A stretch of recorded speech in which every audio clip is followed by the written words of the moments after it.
Everyone.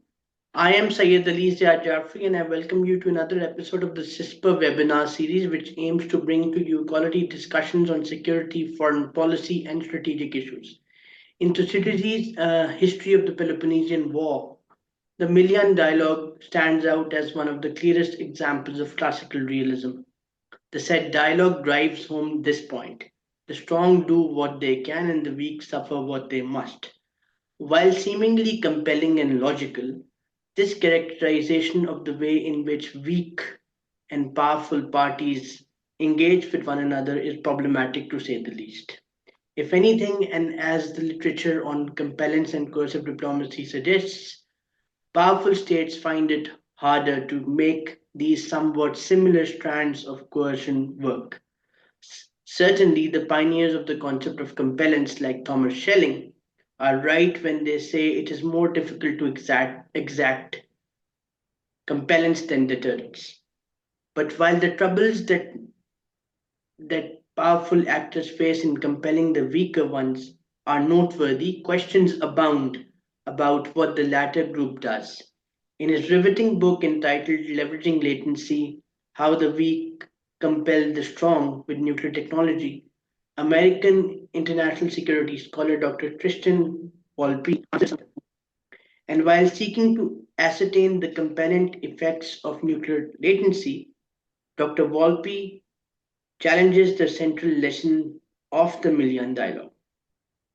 A word about Dr. Volpe. Dr. Volpe is an assistant professor in the Defense Analysis Department at the Naval Postgraduate School and a non-resident fellow in the Nuclear Policy Program at the Carnegie Endowment for International Peace. His work has been published in academic and journal policy journals such as International Organization, Security Studies, the Journal of Strategic Studies, Foreign Affairs, and the Washington Quarterly. Prior to NPS and Carnegie, Dr. Volpe was a predoctoral fellow at the Lawrence Livermore National Laboratory. Thank you so much, Dr. Volpe, for joining us. It is always a pleasure to speak to you and read your excellent compendium of works. So recently you've authored this uh, fantastic book, and I must say timely, especially after last Tuesday's election. Um, Latency and compellence. Uh, it is rather a compelling combination. Latency, as I suggested in my introduction, is even otherwise quite difficult. Compellence is rather even otherwise quite difficult to exact, as if we compare that to deterrence. Uh, so upfront, I would like you to tell our audiences as to why you chose this topic before introducing the main argument of your book, which obviously will take you to discuss the trade off between threats and assurances. Over to you. Sure. Thank you so much for having me, and thank you for the kind words and the generous introduction. So I think there's two reasons why I chose to focus on this topic. And again, for listeners that maybe aren't familiar with jargony terms like nuclear latency, it simply refers to the technical capacity to produce nuclear weapons. And we can talk a little bit more about what that means, but it's essentially like having an option to build the bomb, right? So there's two reasons why I chose this topic many years ago at this point. The first and most proximate was when I started this project. If you look in the acknowledgments to the book, it was in the summer of 2011. Of course, for those that were kind of active in the policy scene during that time, this was when Iran's nuclear program, its uranium enrichment program, was of great interest, right?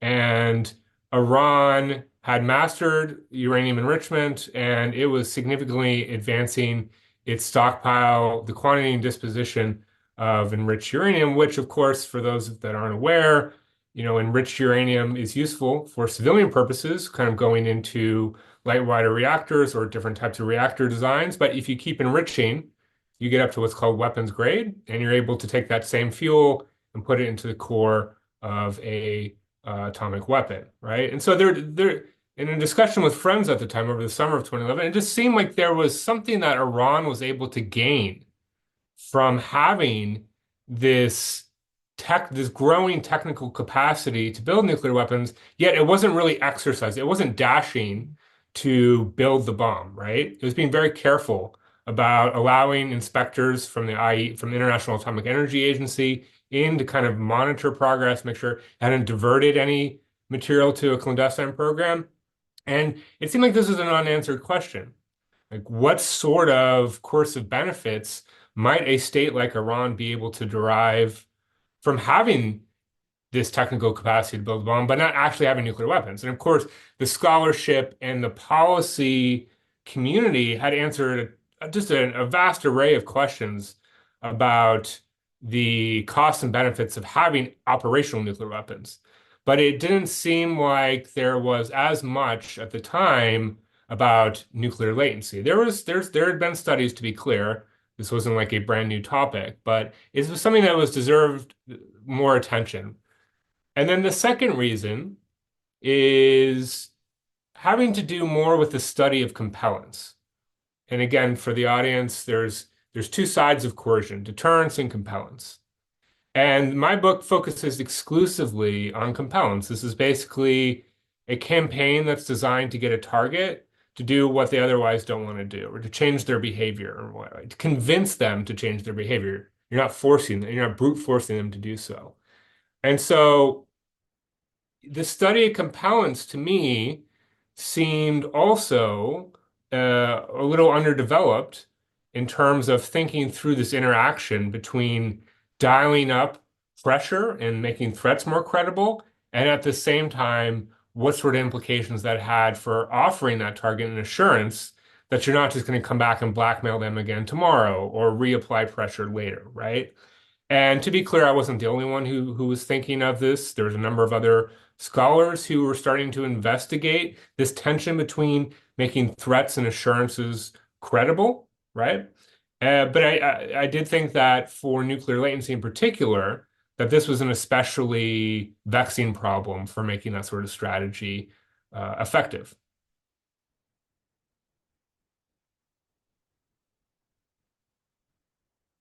Thank you so much. I think you raised a number of very important points in this introductory answer. You talk about this stiff bit, this fear that if a state exacts compellence, it would come back to exact more compellence going forward. And that is one of the reasons as to why compellence is hard to achieve. If you look at the literature that has been thrown out on coercive diplomacy as well as on compellence, it says this upfront that a targeted state fears that if we budge an inch now, we will have to budge many an inch going forward. Now, and that I think takes us to your central argument, which is about how states uh, states that have latency, how they navigate this assurance threat dilemma, and that is when you talk about the fissile material sweet spot. Now that is something technical, and I would like you to delve into that for journalists who are listening to us. Sure.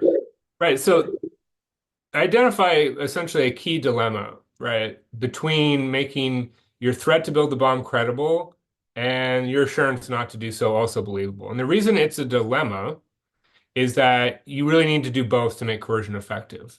And what do I mean by that? Well, on the one hand, to make a threat to build the bomb credible, you need a combination of capability and demonstrated resolve to follow through. And those are not inconsequential elements to pull together, right? In terms of capability, a state needs to have some capacity to produce the fissile material that is highly enriched uranium or plutonium that's required to build a nuclear weapon. Without this material, you simply don't have a nuclear weapon, and it's exotic material. It doesn't occur naturally. You have to attain it through large-scale industrial production processes. Uh, Difficult technical feat to master, right? So you have to take steps both in terms of capability and then also signaling resolve to some degree to make the threat credible to really put pressure on your target. In this case, we're mostly talking about the United States. We're basically talking about any state that has really strong non-proliferation preferences.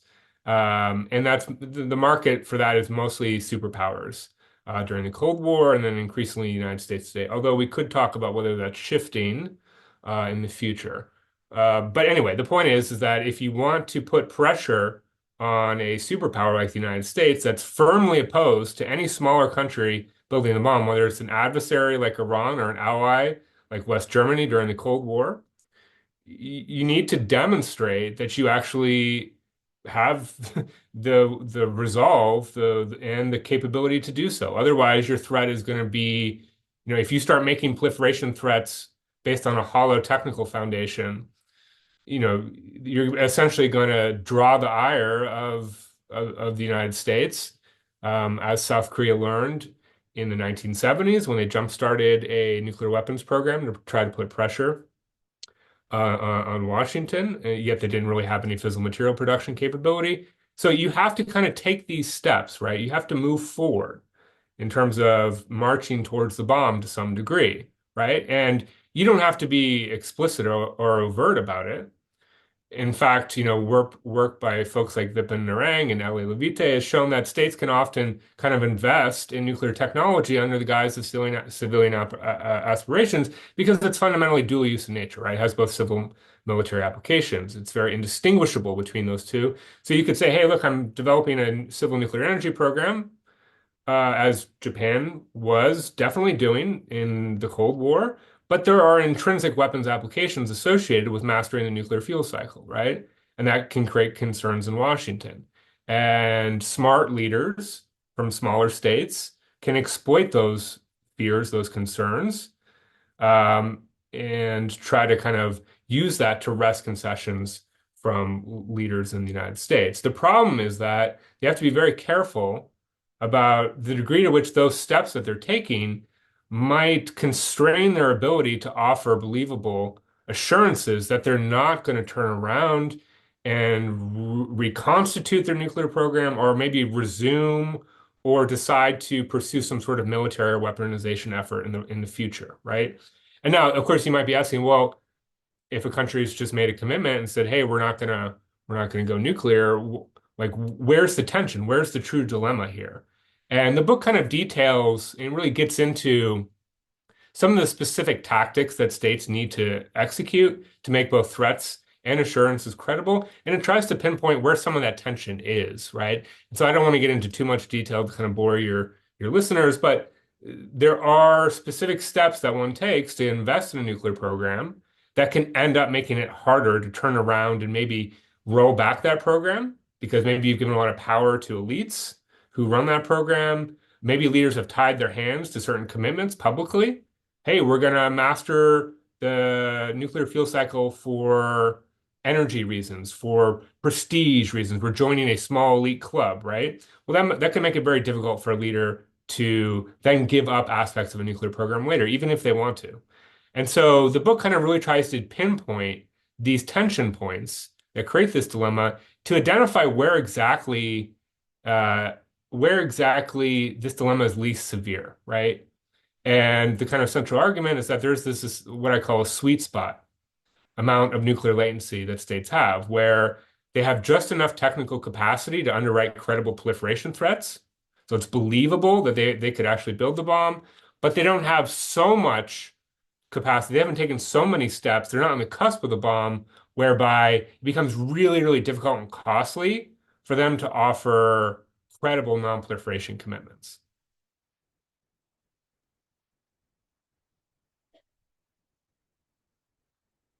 Yeah, thank you so much. This, I think, gets to the heart of your main argument, and I believe the steps that you alluded to very briefly.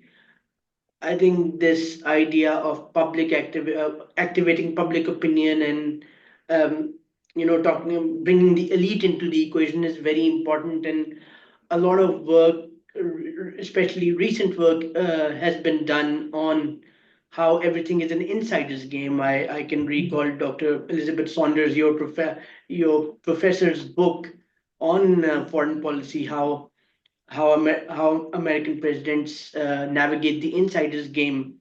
So I think that's studying coercion through a domestic political lens is something very important, and scholars who want to dabble in various strands of coercion should look at the domestic political angle.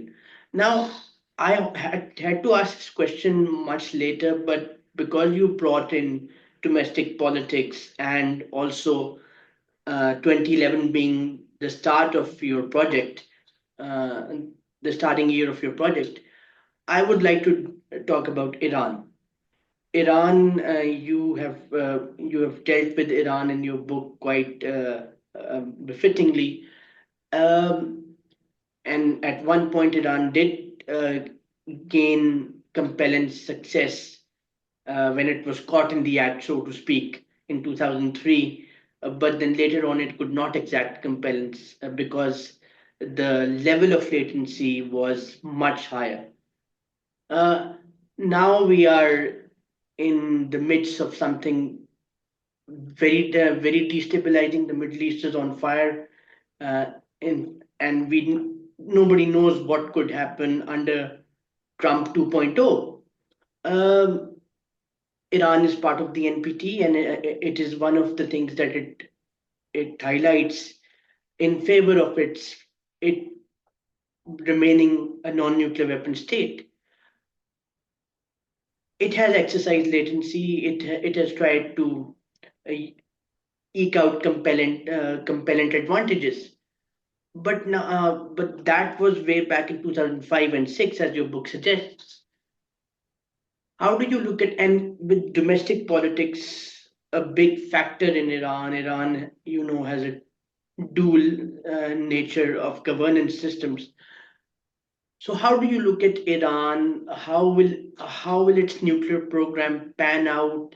Will it even want to exercise compelling advantages or through latency, or will it now go a step further? Because this is a concern that every international security watcher has. Sure, yeah, great question. So I think the short answer is that Iran adopted a quasi-compellence bargaining strategy after the United States pulled out of the JCPOA under the first Trump administration. And the objective of that campaign was to start to walk back some of the steps that they had taken to kind of roll back their nuclear program. So they're starting to kind of reconstitute various aspects. And the objective of these was to try to uh, pressure first Europe to not comply with reimposing sanctions, and then also to put pressure on the United States to come back within compliance with the JCPOA, and then also kind of in the lead up to negotiations under the Biden administration. Now, of course, that campaign didn't really go anywhere for a variety of reasons that be better to talk with Iran experts about. But from my perspective, as someone who studies coercion across a number of different states, Iran has essentially abandoned a pure compellence approach to leveraging its latency. Instead, as many others, notably I point you to the work of Eric Brewer, as well as a new book by Matthew Furman on the deterrence side of the equation for nuclear latency, Iran has definitely been very explicit about trying to leverage, deterrent benefits from this nuclear investment. But that raises a whole host of other questions that I think I touch on briefly in the conclusion, as well as there's kind of a recent policy piece from March of this year with the Carnegie Endowments on the Carnegie Endowment's website. You can read. It's not in front of it. It's not behind a paywall or anything. And so this raises a whole series of other questions that the book doesn't really consider because I'm focused on compellence, right? So with deterrence, it's the basic question is who are you trying to deter exactly from doing what? With what is the threat that's being imposed here, right? What's the threat of punishment, if you will, that Iran is threatening with its latent nuclear program if Israel or the United States or whoever they're targeting takes some action, right? And here I would just paraphrase some of Matt Furman's work, right? Where there's two basic threats that one can follow through on. On the deterrent side, the latent nuclear program, you can either threaten to build the bomb if an actor crosses some sort of red line, or you can threaten to build the bomb and then use it at a later date, right?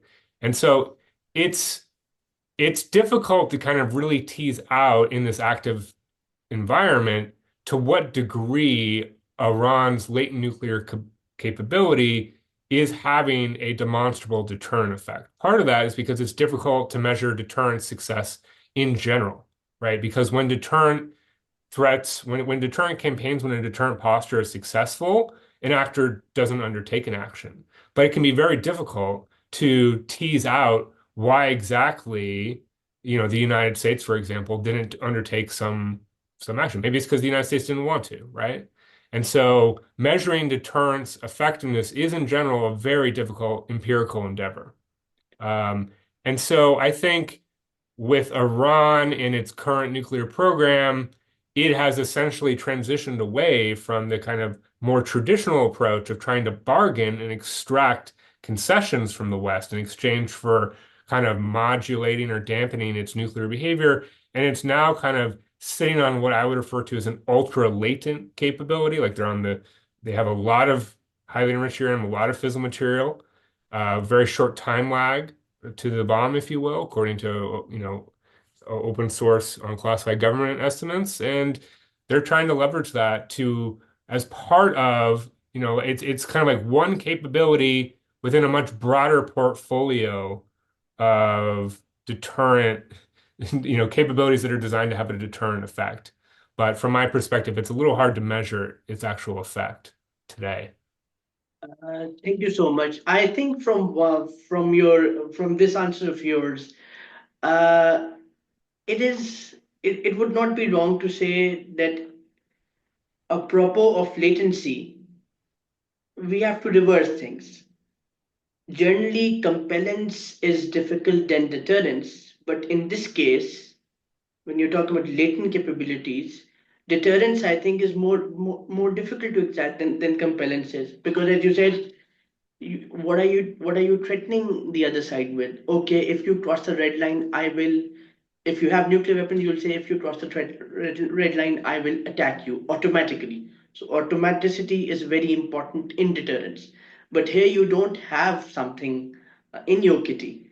So I think you have to go the extra mile, or I would say many an extra mile to uh, to exact deterrence in this case. Um, and as you said, that success is difficult to measure, and I would say Gavin made has always made this point that writing out something that has not happened is very difficult. Um, so, and when speaking of Gavin, you have quoted one of his works on the strategies of inhibition early on in your book, when you talk about sheriffs and targets.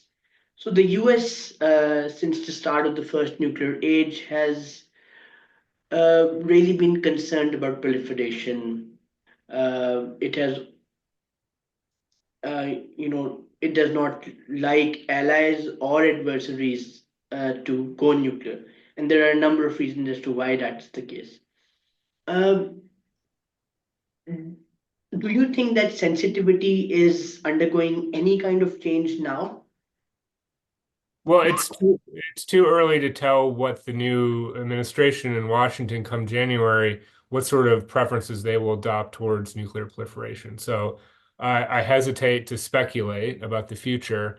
I would say, though, it's buried in a footnote somewhere in the book, but one of the very adroit reviewers for the book kind of posed a similar question to me during the revision process in terms of whether an administration, an American presidential administration, if they didn't have strong non-proliferation preferences, what that would do to the basic logic, the framework I've laid out. And so it's quite simple, right? If if there's no opposition to the bomb, or at least if Washington becomes agnostic about ally proliferation, then there's really no leverage to be gained, right? Because the U.S. doesn't really want to stop an ally, close ally, and so that that's not a great outcome though, because of course there's a number of very serious reasons why the United States has adopted such strong preferences towards opposing the spread of nuclear weapons to even its closest allies in terms of escalation control, entrapment concerns, and kind of general proliferation dynamics. So, yeah, I would say that a change in Washington in the future would certainly it would certainly shift dynamics around bargaining, but it would open up a whole host of other problems. Thank you. I think it has also got to do with when when things are happening. So I would like to here plug my director, Dr. Rabia Akhtar's book on non-proliferation, U.S. non-proliferation policy towards Pakistan. Um, Yes, so very good. so Pakistan was developing a lot in the 80s with regard to nuclear weapons, but the Americans obviously needed Pakistan in the Afghan theater. And that tells me that if geopolitical interests are aligning, that would give a potential user of latency more latitude and leverage in exacting compellence. I know the sheriff at that time would not be that sensitive, so probably your theory is not re- exactly relevant to that particular situation, but it still has a lot of value in those situations too. Um, going to another question about the non-proliferation regime is under a lot of stress, and when we look at ref cons and prep coms, this debate about the relevance and effectiveness of negative security assurances, it has just taken a different dimension since the start of the war in Ukraine. Um, One could talk about the Budapest Memorandum in a separate episode, but because that's a whole scene itself. Uh, but we know that ever since the start of the Ukraine war, diplomacy and dialogue have taken a great hit. And I remember in one of your talks with Dr. Toby Dalton, you talked about nuclear musings. So when diplomacy is at its lowest ebb, how will the challenger package nuclear musings in a way that could not provoke the target state? It's obviously a delicate dance, and you know, U.S. allies, especially those that were at the crux of Soviet American Cold War era competition, had to be especially careful, right? West Germany, in particular, was really this flashpoint for potentially igniting a regional, then a global conflict. And so leaders in Bonn were very, very careful about really only investing in civil nuclear energy elements. Yet it was really kind of thanks to the declassified archival record, we know we can kind of really trace out what their what their signals, what their messages look like in private, behind closed doors to American officials at the time. And they were well aware that every move that they were making in terms of their civil nuclear energy program was under intense scrutiny by the Soviets and the East Germans, right? And so I raise this historical example just to say that countries today um, you know, it behooves them to be extraordinarily delicate about how they go about making proliferation threats and what sort of capabilities they are investing in to maybe underwrite those musings, if you will. And one of the reasons I say musings is that some of the chatter, so-called threats, it's almost a stretch to say that they're like threats. I mean, like they are, but you know, Saudi Arabia, officials in Saudi Arabia have been periodically kind of making various statements about potentially matching whatever the Iranians do. You know, Mohammed bin Salman saying things along the lines of, you know, if Iran gets a nuclear weapon, so will Saudi Arabia. Yet the Saudis have really not taken really concrete steps to even inaugurate their civil nuclear energy aspirations, right? The South Koreans, of course, have a very advanced civil nuclear energy program, as well as this, you know, as Ankit and I have investigated in this Washington Quarterly article, they have perhaps, I believe Ankit said they have, Ankit's assessment is that they have the most advanced rocket and missile program in the world outside of nuclear weapon states, right? So they have a very advanced delivery capability program. Yet South Korea also, for a variety of reasons, we can get into, South Korea lacks fissile material reprocessing capabilities because they've essentially been restricted from developing them at an industrial scale under the terms of a U.S. ROK nuclear cooperation agreement. So, all this to say, to your question, I think when you see leaders or countries or non-government officials in countries kind of making various claims about how they may be interested in nuclear weapons, I know we've seen some chatter from Ukraine recently, from Zelensky, right? I think you really have to step back and say, is this just bluster? Is this just amusing based on kind of no underlying capability, or is this something serious that they could actually move forward on? And again, that gets back to the central argument in the book, right? That's why there's a dilemma. Talk is cheap. You can say whatever you want, but ultimately, for something to have real weight, to be taken seriously in world politics, you're going to need some sort of capability to back it up, right? And so I think it'd be extraordinarily difficult for a country like Ukraine right now, given its current conflict from the Russian invasion. It'd be a clandestine nuclear program. I think you've again raised a number of very good points, and yes, it will be difficult. Um, and Saudi Arabia presents a puzzle for the US, and it could present a very tricky scenario for the US. Let's hypothesize now. China last year got I mean, the Saudis and Iran together into somewhat of a truce, somewhat of a peace truce, and China is investing heavily to the tune of billions of dollars in Iran, and it is also trying to kowtow Saudi Arabia. And if Iran, increases its nuclear musings going forward under the Trump administration, what will Saudi Arabia do, and how will its counter nuclear musings affect US, especially when China is also now an important stakeholder in the Middle East?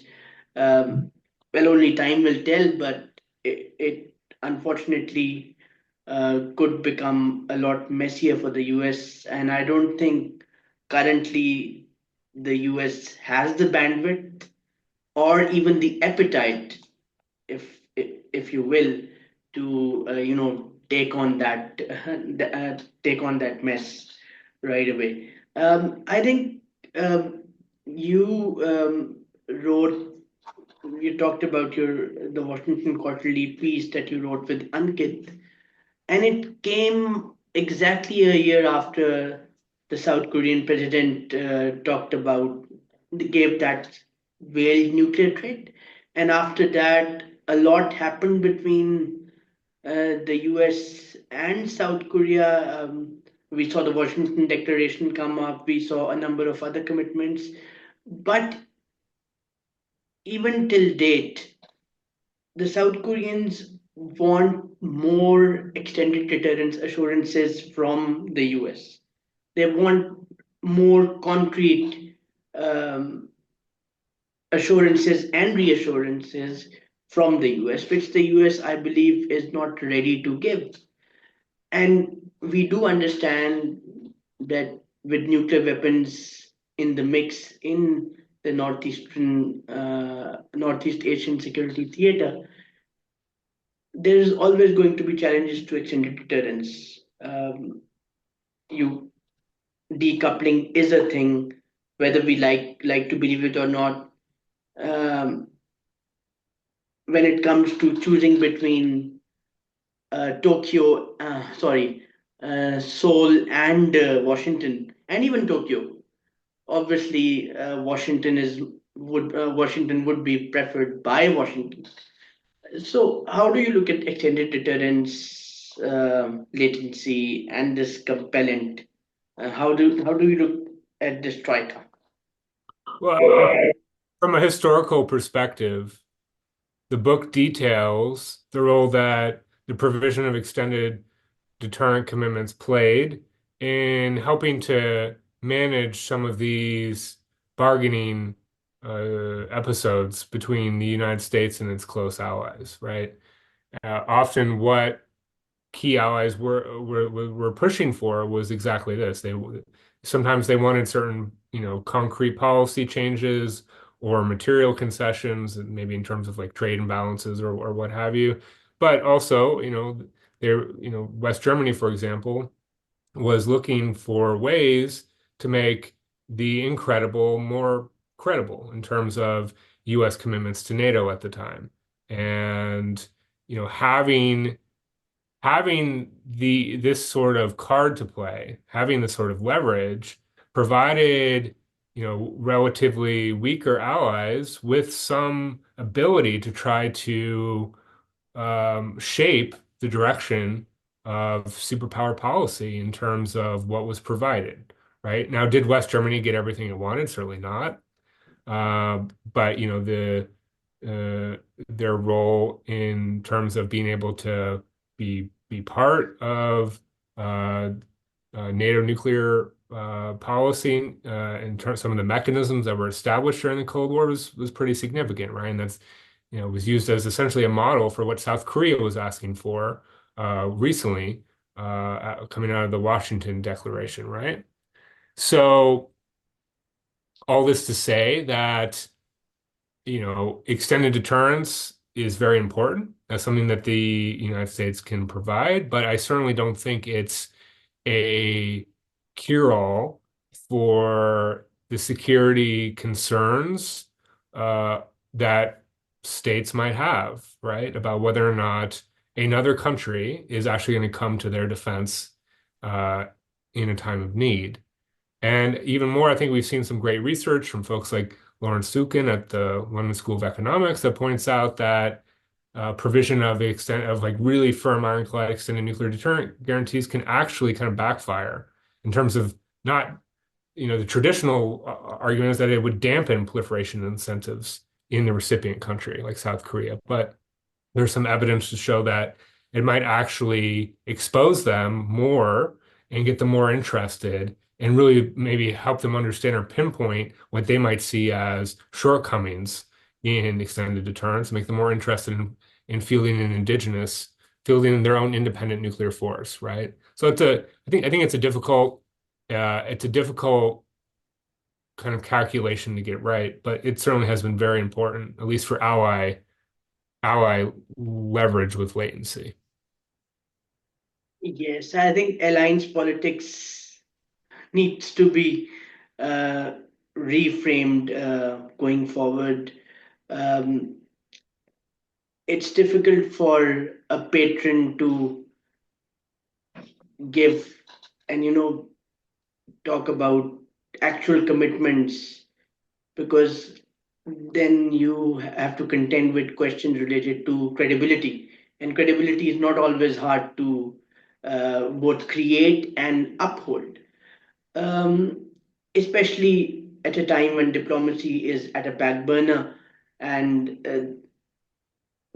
we have seen a return of not only great power politics but also that of conventional wars as an instrument of state policy. Um, my absolute last two questions.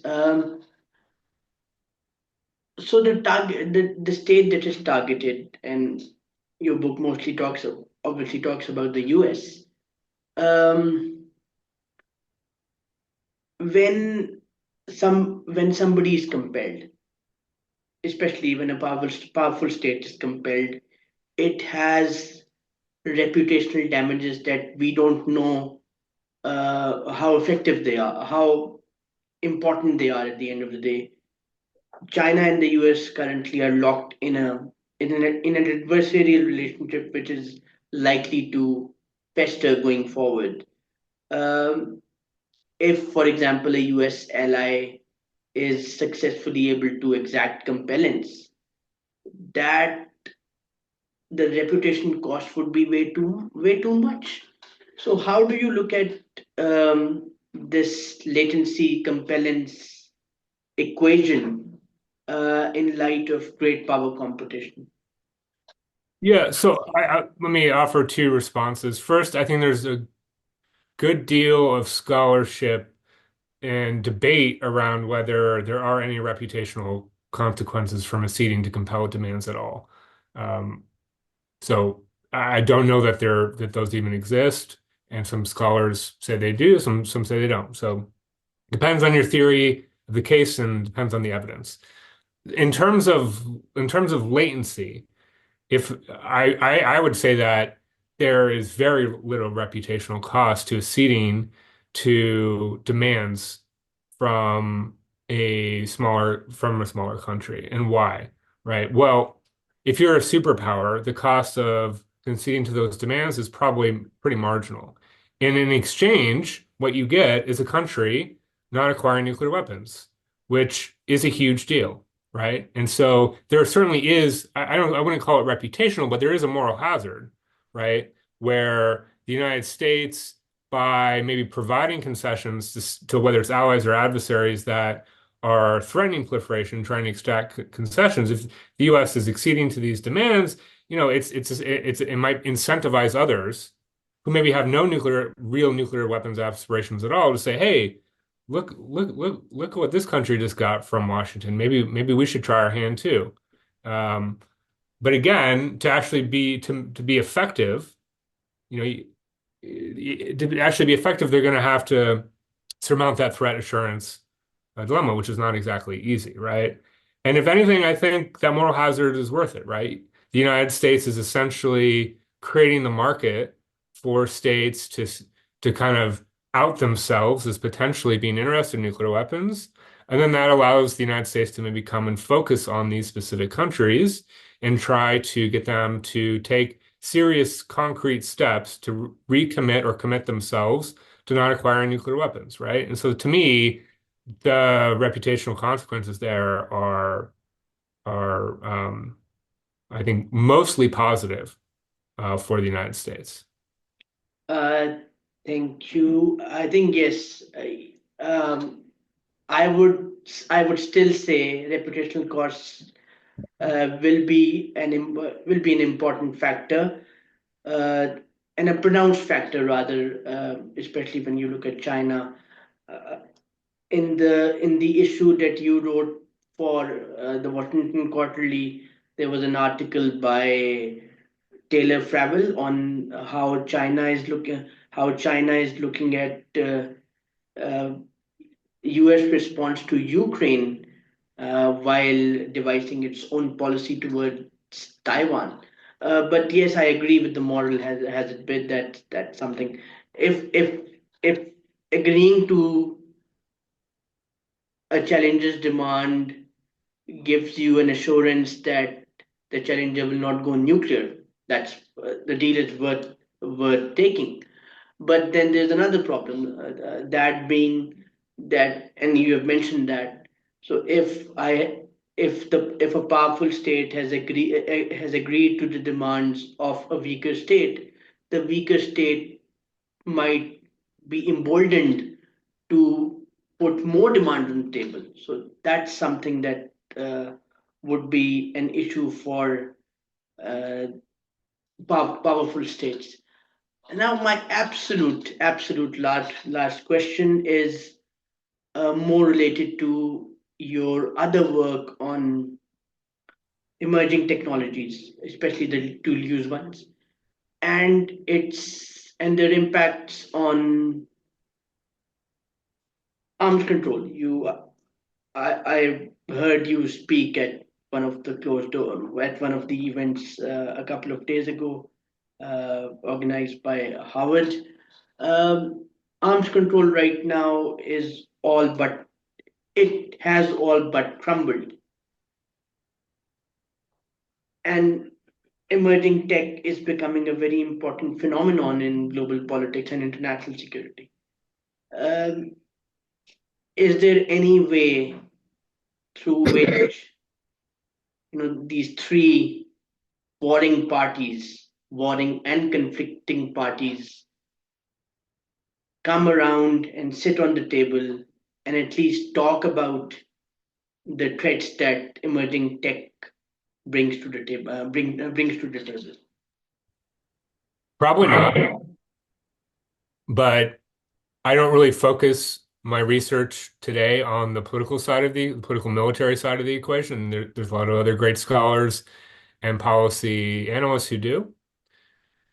What my research now increasingly focuses on is the role that technology plays in shaping competition and cooperation, including arming and arms control, as you mentioned.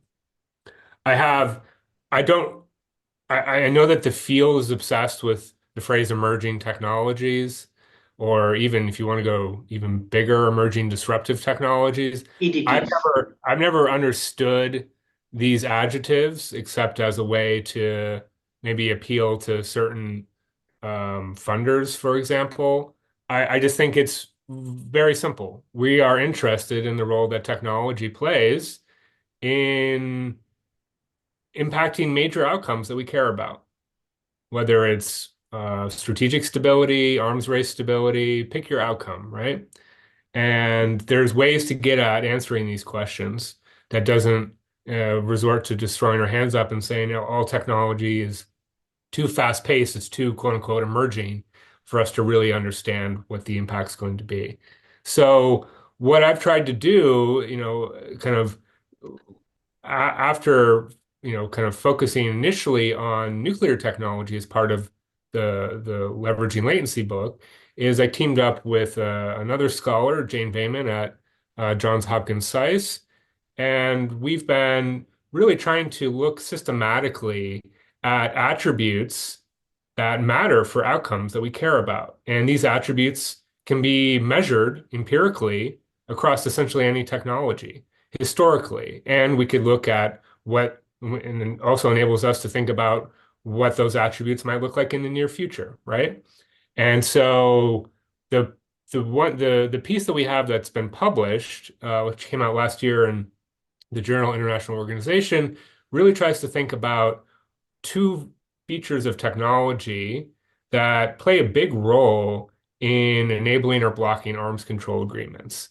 And this is related to the dual use nature of technology. And the puzzle here is that, it seems as though the dual use nature of a lot of technologies that are front and center today for US, Russia, China competition, think like space systems, for example, or cyber technology or bioweapons or AI frontier models. These are all very, very dual use, and that creates essentially a first order problem in terms of if we try to, like, let's just assume, to get back to your question, let's assume that all three of those players come together and in the future they say, hey, we've got real reasons to cut an arms control deal over maybe anti-satellite weapons. Maybe we narrowly make it out of some major Cuban Missile Crisis type situation in the future. And everyone says, hey, we really need to curb some capabilities that are especially dangerous. And maybe conventional anti-satellite weapons fall into that bin, right? The problem is that you'd also have to figure out how to curtail and potentially verify compliance on the civilian side, because many capabilities deployed in space, even things as benign as let's have, some sort of repair satellite, or let's have a net for clearing debris. Those capabilities can be readily converted into co-orbital ASAC capabilities, right? And so this dual use nature of space systems seems to bedevil other technologies like cyber, or biotechnology. We have the Biological Weapons Convention, but we have no verification to actually monitor compliance, right? Yet at the same time, we could list off a whole host of other technologies that are super dual use, and we have arms control over, right? Rockets. Rockets are dual use. You got civilian space launch, you got ICBMs. We just talked a lot about about fissile material production along the nuclear fuel cycle. Nuclear technology is very dual use. Yeah, we have the Nuclear Non-Proliferation Treaty, and we have a global intrusive inspection regime via the International Atomic Energy Agency to verify compliance, right? So why is it that states accepted intrusive inspections to verify compliance over nuclear technology, but that's unlikely to ever be possible over space technology? And that's what the study tries to really dig into. And so I don't want to rehash all the argument and the evidence, but we focus on two attributes: dual use distinguishability, how easy is it to distinguish between civil military applications, and the degree of integration, how ubiquitous or niche is the technology within military enterprises and the civilian economy. And we kind of combine these attributes to think through a series of specific information problems that states need to solve if they want to cut arms control deals. Some of these information problems are easy to solve. Some of them are extraordinarily difficult, right? Creating what we refer to as a dead zone for arms control. And that's exactly where space, cyber, bio all fall in, right? So yeah, it's a very exciting work today to focus on. And I know that a lot of scholars are starting to look at the relationship between technology and international relations. So yeah, I encourage, especially if there's junior scholars out there that are looking for, PhD for doctoral topics. I think this is a very fruitful field to kind of jump into. I think we have a variety of methodological approaches and a wide range of topics that need to be addressed here at the intersection of technology and international security. Yes, and I would like to tell my viewers that the article that Dr. Volpe is talking about won an award recently. So, Dr. Volpe, congratulations to you Oh, and thank you. the co-author on winning that award. And I will uh, share that article with my. I have in fact shared that article with my students back in Lahore, and I'll share that with the viewers as well. It has been a fascinating discussion with you, Dr. Volpe. Thank you. I think we have covered a wide range, um, and the menu was quite appetizing. I think one of the hallmarks of a good book is that it piques one's curiosity, and it gives researchers new ideas for further research. And you mentioned one of them. I think there's a lot to um, delve deeper into. We could talk about the effects of latency on the NPT based on proliferation regime. We could talk about the effects of latency on arms control, nuclear testing, and the list is endless.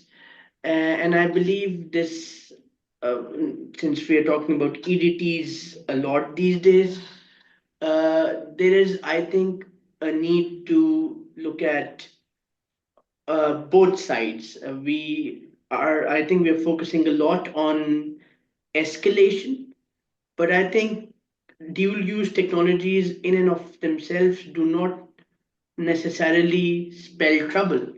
And my director, Dr. Akhtar, has been pushing me and others to look at the prospect of using EDTs to de-escalate crises and conflicts. So I think that is also one of the things that scholars can dabble in.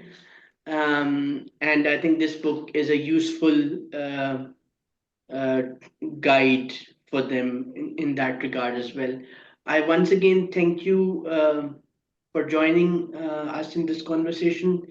It was riveting, and I look forward to having more of these conversations with you at this and other platforms going forward. Thank you so much. Well, thank you for taking the time to read and engage deeply with the book. It's always the best a scholar can hope for. So thank you again for your time and look forward to seeing you in the future.